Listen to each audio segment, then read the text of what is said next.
নজর রাখবো পরবর্তী খবরের দিকে। রানাঘাট মহকুমা অফিসে ট্রাইব্যুনালের লাইনে দাঁড়িয়ে এক ব্যক্তির মৃত্যুকে কেন্দ্র করে বৃহস্পতিবার তীব্র চাঞ্চল্যের সৃষ্টি হয় নদিয়ার রানাঘাটে। মৃত ব্যক্তির নাম জীবন কৃষ্ণ বিশ্বাস। তার বয়স ৬৮ বছর। তার বাড়ি হাঁসখালি থানার অন্তর্গত গাড়াপোতা এলাকায়। তার মেয়ে জানান, এসআইআর এর তালিকা থেকে তার এবং তার বাবার নাম বাদ পড়ায় মানসিক চাপে ছিলেন তিনি। ঠিক সেই কারণে বৃহস্পতিবার সকালে সরকারি বিধি মেনে ট্রাইব্যুনালে আবেদন জমা দিতে বাড়ি থেকে বের হন। সকাল প্রায় ৯:১০ নাগাদ ট্রেনে বগুলা থেকে রানাঘাটে পৌঁছে রামতলা এলাকায় ট্রাইব্যুনালের লাইনে দাঁড়ান জীবন কৃষ্ণ বিশ্বাস।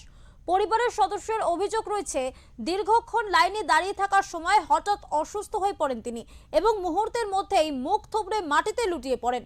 সঙ্গে থাকা লোকজন দ্রুত তাকে স্থানীয় হাসপাতালে নিয়ে গেলে চিকিৎসকেরা তাকে মৃত বলে ঘোষণা করেন। ঘটনাস্থলে উপস্থিত ছিলেন রানাঘাট পৌরসভার পৌরপিতা কুশল দেব বন্দ্যোপাধ্যায়, তৃণমূল প্রার্থী তাপস ঘোষ ও সৌগত বর্মন সহ একাধিক নেতৃত্ব।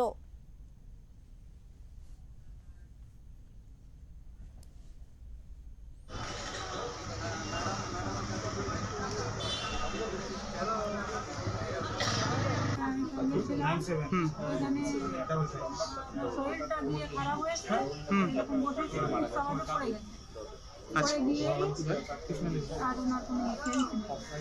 আগে থেকে সম্পূর্ণ সুস্থ ছিলেন তো, এমন নয় যে দীর্ঘকালীন কিছু নয়। আগে কোনো কিছুই বোঝা যায়নি। নাম কাটা গেছে। এর আগে কি শুনানিতেও যেতে হয়েছিল?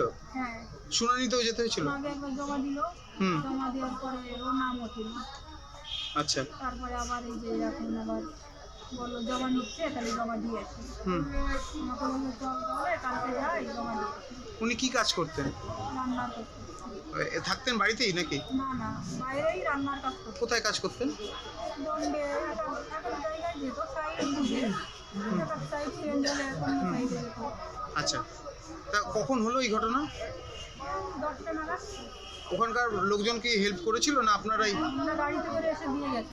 রীতিমতো বলছেন সমস্তটা নিজেরটাই হারালেন, অন্যত্ব হারালেন না। রীতিমতো ভেঙে পড়েছে পরিবার, কি বলবেন এই বিষয়ে?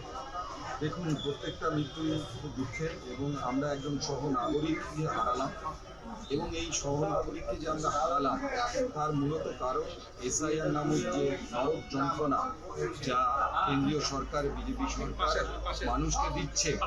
আমি তাদেরই উদ্দেশ্যে বলবো যে আর কত মৃত্যু হলে তারা এই এসআইআর নামক যন্ত্র, যে যন্ত্রের মাধ্যমে তারা শোষণ করছে, সেই যন্ত্র তুলে নেবে। আপনারা হয়তো অবগত আছেন যে এই যে ব্যক্তি আজকে এসেছিলেন নাম তোলার জন্য, ট্রাইব্যুনালে যাওয়ার জন্য, এটাও কিন্তু আমাদের মাননীয় মুখ্যমন্ত্রী মমতা ব্যানার্জি সুপ্রিম কোর্টে মুদ্রিত করারই ফল। আমি ডাক্তার হিসেবে যেটুকু বুঝলাম, এই মৃত্যুর কারণ কিন্তু সম্পূর্ণ মানসিক যন্ত্রণা।